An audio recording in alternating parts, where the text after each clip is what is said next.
Hello friends, I am Mr. Ravindra Bhalerao and I welcome you to my channel that is English for Learners. Dear students, in today's video we shall discuss about 12th standards question paper, or we can say activity sheet of 12th standard Maharashtra State Government. You might have known that आपको पता ही होगा कि Maharashtra state government ने HSC के board ने अगस्त या सितंबर 2021 में 12th standard की एग्जाम कंडक्ट की, जो रिपीटर स्टूडेंट्स थे उनकी. So this one is the first question paper issued by or given by the Maharashtra state government. So आपको प्रैक्टिस करने के लिए कि किस टाइप की क्वेश्चन पेपर 12th स्टैंडर्ड का एग्जाम में हो सकता है, तो इसके बारे में आज के क्वेश्चन पेपर में हम डिस्कस करेंगे. So this one is the questions as well as answers. मैंने यहाँ इस क्वेश्चन पेपर के आंसर्स भी आपको दिए हैं. But before going to start this video, as usual I request you don't forget to subscribe my channel.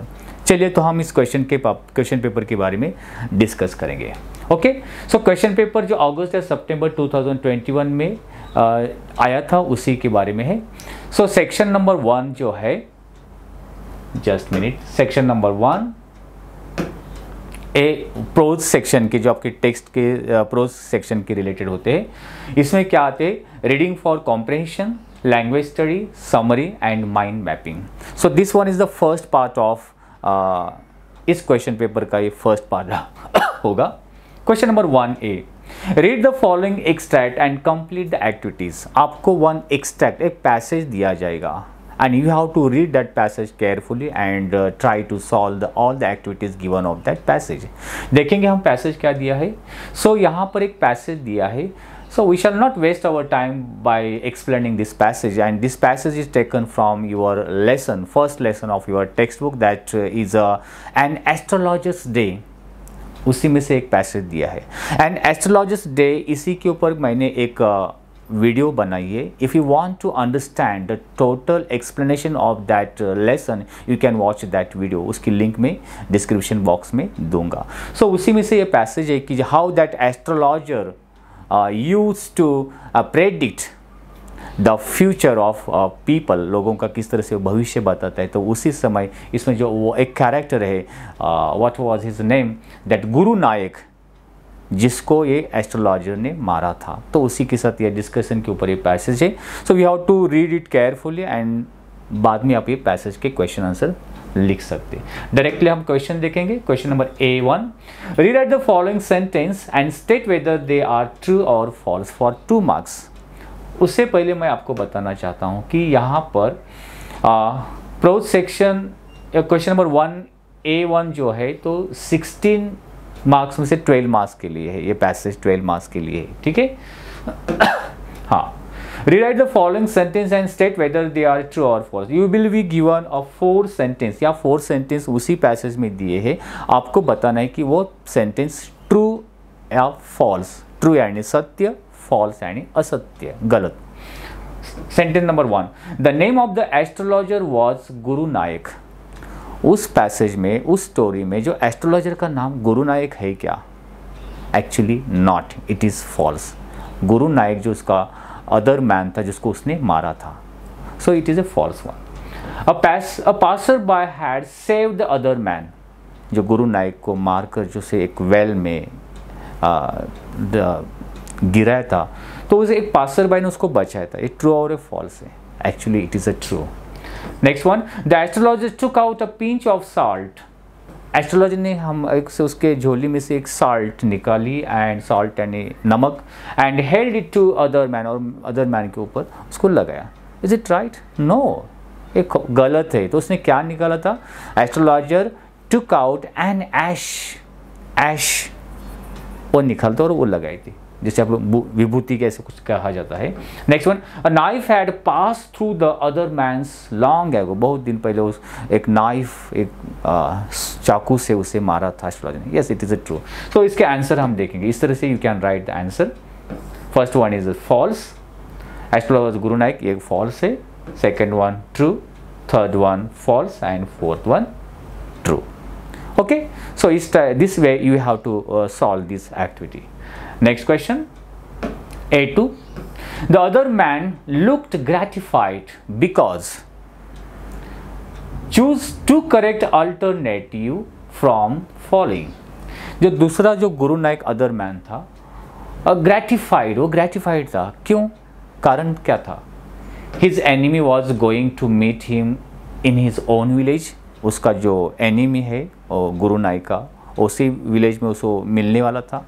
या the astrologer told him that his enemy was crushed under a lorry.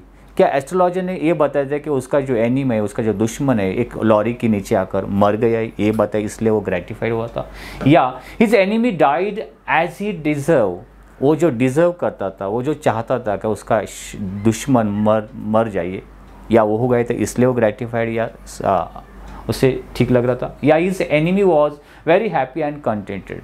उसका दुश्मन बहुत happy या contented, satisfied था, इसीलिए। So actually right reason क्या होता है? Why he was the other man was gratified. Gratified यानी वो बहुत सेटिस्फैक्शन हम बोल सकते हैं, किस चीज़ के लेकर वो सेटिस्फाइड था, ग्रेटिफाइड था। सो एक्चुअली दिस वन वो मर गया था, और उसे वो जो चाहता था, उसे मारना चाहता था, ऑलरेडी मर गया था। इन 2 reasons we can give. So you can write the answer like this. This one, B and C1. The astrologer was gratified or satisfied because the astrologer told him that his enemy was crushed under a lorry. And C1, his enemy died as he deserved. So these 2 options is the correct one. Okay. Next. आपको फिर से आपको एक suggestion करना चाहता हूँ। First of all you try to understand the total meaning of the lesson. ये lesson की पूरी स्टोरी आप प्रॉपरली समझ लीजिए, then you can easily solve this activities. Next activity A3, the astrologer suggested the other man never to travel southward again. Astrologer ने other man, जो गुरु नायक को suggestion किया कि वो साउदर्न दिशा में मत जाइए, दक्षिण की ओर मत जाइए। क्यों ऐसा कहा हुआ? नॉर्थ की ओर जाने के लिए कहा। Guess and write a purpose behind the astrologer suggestion. ये जो सजेशन दिया था उसके पीछे उसका क्या पर्पस था, क्या उद्देश्य था, ये लिखना है आपको 2 मार्क्स के लिए। और A4 है, गिव और express your views of effect of superstition. जो सुपरस्टिशंस होते हैं, actually this lesson is related to the superstition. वो सुपरस्टिशन का लोगों पर क्या इफेक्ट पड़ता है, you have to write a few lines, you have to your own opinion. दोनों का आंसर हम देखेंगे यहाँ पर। उसने साउदर्न की ओर जाने के लिए क्यों सजेस्ट किया? बिकॉज इस तरह से हम लिख सकते, the astrologer suggested the other man never to travel southern again. Purpose क्या था? Purpose of this suggestion was that he did not want to come in contact with other man again in future. भविष्य में वो other man, वो गुरु नायक को उसने पहचाना था, क्योंकि एस्ट्रोलॉजर ने खुद उसे मारा था। In future he did not want to came in contact with him. उसके साथ उसके कॉन्टैक्ट में आना नहीं चाहता था, इसलिए उसको गलत दिशा में जाने के लिए कहा। He was living in southern side of the village. और जहाँ पर वो नहीं जाने के लिए कहा, क्योंकि उस साइड में ही वो खुद रहता था। So this 2 reasons we can write here. Next, express your views on the effect of superstition. Superstition का क्या इफेक्ट होता है, इसके बारे में हम लिख सकते हैं like this, superstitions are only tales. Superstition क्या होता है? एक कोई कहा होती है, कोई कहानी रची हुई होती है। Tales made up by people for some reason, किसी रीजन की वजह से, किसी कारण की वजह से ऐसी स्टोरी बनाई जाती है। और other the superstition of bad luck, if you walk under a ladder, जैसे कि कोई आप लैडर के नीचे से जाते तो बैड लक होगा, या बिल्ली हमारे सामने से जाती, it may be a superstition. ऐसे जो there are so many superstition in this society. This type of superstition have some reason, उसके पीछे कुछ रीज़न भी होता है, लेकिन हम उसे नहीं जानते। हम सुपरस्टिशनली गलत उसका इफेक्ट हम पे हो जाता है। It affected a lot to a society and living style. इसी का इफेक्ट सोसाइटी के लोगों पर बहुत होता है और उनके लिविंग स्टाइल पर of the people. It is so harmful, so it should be eradicated. इस तरह की सुपरस्टिशन इरेडिकेट होना चाहिए, उसको नष्ट किया जाना चाहिए। ओके, फॉर दैट एजुकेशन, उस पर क्या करेंगे फिर सुपरस्टिशन को इरेडिकेट करने के लिए? For that education is the solution. उसी ऊपर एक ही सोल्यूशन है कि people should be educated, they should be aware of. People को डायरेक्ट एजुकेशन दे सकते, लेकिन लोग जो बच्चे हैं, जो स्टूडेंट्स हैं, उनको तो हम प्रॉपरली एजुकेशन दे सकते हैं। Okay, in schools and colleges must help their students to develop scientific attitude and think logically and rationally. In schools में और कॉलेजेस में जो स्टूडेंट्स है उनको साइंटिफिक एटीट्यूड डेवलप किया गया तो सुपरस्टिशन अपने आप ख़त्म हो जाएगा और उनको लॉजिकल थिंकिंग की और उनको आदत डालनी चाहिए। So this way how what is superstition and what is the effect of superstition on people, it is described like this. Now let's the next question. A5 language study which is related to your grammar के related one sentence is given, he shook his head regretfully, ये sentence है और इस sentence को क्या करने के लिए कहा है, choose the correct alternative to get present perfect tense। ये sentence present perfect tense में कन्वर्ट करना है, उसके लिए आपको ऑप्शन दिए हैं, 4 options are given, any one option is the correct one. अभी वो ऑप्शन करेक्ट होने के लिए किस तरह से हम करेक्ट ऑप्शन चूज कर सकते हैं, इसलिए आपको टेंस आना चाहिए। अभी प्रेजेंट परफेक्ट टेंस में अगर हमको चेंज करना है तो प्रेजेंट परफेक्ट टेंस का फॉर्मूला हमें पता होना चाहिए। क्या फॉर्मूला है, सब्जेक्ट प्लस हैव और has, right, plus PPV past participle of verb and plus object. अभी दिए हुए सेंटेंस में ही सब्जेक्ट है, शुक वर्ब है और ये पूरा ऑब्जेक्ट है, तो ये फॉर्मूला यूज करेंगे। सब्जेक्ट ही के आगे हैव लेंगे, हैज लेंगे, अगर प्लूरल है तो हैव लेते और सिंगुलर एक क्वेश्चन है तो हैज, तो सब्जेक्ट ही के आगे क्या लेंगे, हैज। और PPV shake, shook, shaken, PPV यानी पास्ट पार्टिसिपल ऑफ वर्ब, तो ही हैज शेकन, बाकी के as it is. He has shaken कहा है क्या, ये ही शेक्स गलत, he had shaken his head, so this one is the correct one। he has, he subject लिया, बाद में has लिया और PPV shaken, shake, shook, shaken। so in this way, so जितने भी tenses है टोटल 12 tenses जो है, हर एक tenses का हमें फॉर्मूला अगर याद आता है तो we can easily change the given sentence, वो सेंटेंस ईजिली हम change, present past and future tense के हर एक की 4 टाइप्स। सो ग्रामर इसके रिलेटेड मैंने वीडियो बनाई है, आप वो देख सकते हैं। नेक्स्ट सेंटेंस दिया है, I will not open up my mouth. अब ये सेंटेंस दिया है, इसको क्या करने के लिए कहा है, choose the correct alternative to get affirmative. Affirmative sentence में कन्वर्ट, अफर्मेटिव यानी पॉजिटिव, नेगेटिव अफर्मेटिव, नेगेटिव के opposite affirmative, from without changing meaning, उसका मीनिंग चेंज नहीं होना चाहिए। जैसे कि आई एम नॉट हैप्पी, मैं आज हैप्पी नहीं हूँ, तो अफर्मेटिव आई एम सैड, क्या किया, नॉट निकाला और हैप्पी के अपोजिट सैड लिया, उसी टाइप से बनाना है। से नॉट निकालेंगे और ओपन के अपोजिट क्या होगा, शट। तो ऐसा है sentence, I will not close my mouth, wrong, I will not open my mouth, ये भी रॉन्ग है। I will shut, I will shut, not निकाला और open के opposite shut, I will shut my mouth। so this option is the correct one, right? Next sentence, A5 language study, he shook his head regretfully। अभी ये complete, अभी just देखा ना हमने, हाँ right। next, हाँ उसके आंसर यहाँ दिया है, he has shaken his head and I will shut my mouth। next activity, A5 A6 find and write words which have similar meaning for the following from the extract। Passage में से दिए हुए words को similar meaning अपने, जैसे bargaining, surrender under pressure, made a low sound और distress and it look cautiously. So directly हम इसका आंसर देखेंगे। बार्गेनिंग के लिए वर्ड्स आए हैं haggling, surrender under pressure disgorge, then made a low sound, जैसे धीरे धीरे आवाज करना, ग्रोन, धीरे धीरे groan, and to look cautiously peep, and किसी की ओर झांकना, देखना, peep. So these are the similar words from the passage. Next B language study, non textual grammar है 4 मार्क्स के लिए, इसी क्वेश्चन नंबर 1 बी में 1 use the correct articles and rewrite the sentence. Article यानी क्या, ए, एन और the, the, इसका use once इस सेंटेंस में करना है।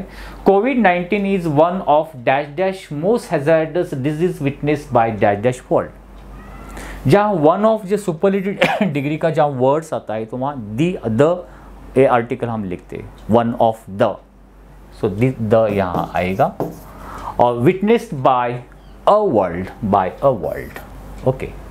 Next one, as soon as the captain give an order comma the soldiers fired. अब इसमें इस सेंटेंस में क्या करने के लिए कहा है, choose the correct alternative to get no sooner than का यूज करने के लिए। No sooner than, as soon as का यूज, हार्डली हैड, व्हेन का यूज, इसी के ऊपर मैंने एक सेपरेट वीडियो बनाई, आप वो देख सकते हैं, जहां पर एज सुन एज को हम रिमूव करके क्या लिखना है, नो सूनर।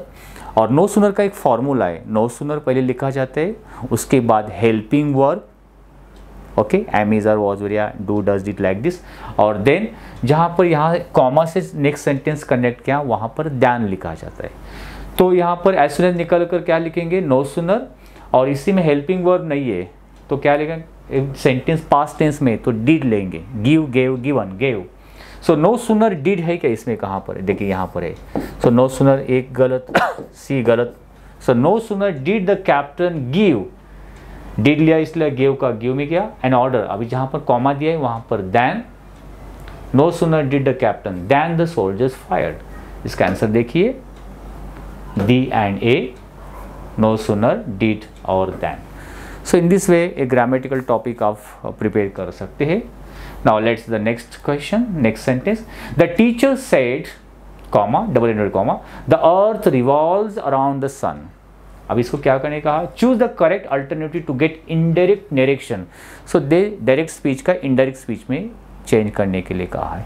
अब यहां पर क्या होता है, जहां according to the rule said यहां पर आता है, पास्ट टेंस में जो वर्ब आता है, रिपोर्टेड वर्ब ऐसे कहा जाता है, तो इनवर्टेड कॉमा का जो सेंटेंस होता है उसको पास्ट टेंस में कन्वर्ट करने के लिए कहा जाता है, किया जाता है अकॉर्डिंग टू रूल्स।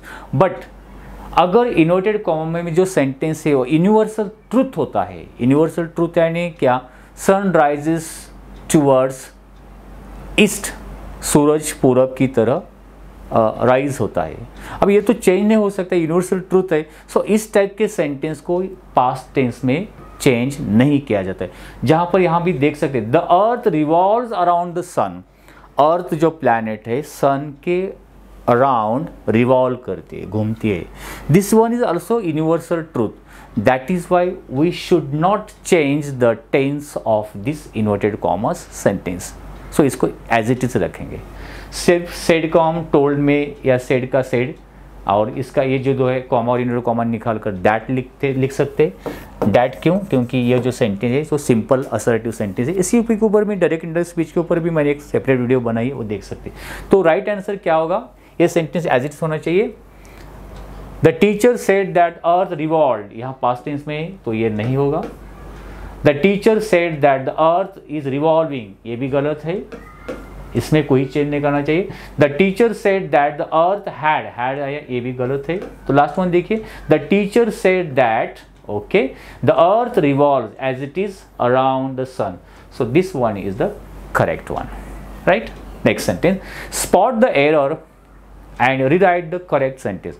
जो आपको सेंटेंस दिया है, I know a man which is very tall, इस सेंटेंस में क्या एरर है, क्या गलती है, क्या मिस्टेक है, you have to find out और उसको करेक्शन करके वो सेंटेंस फिर से लिखना है।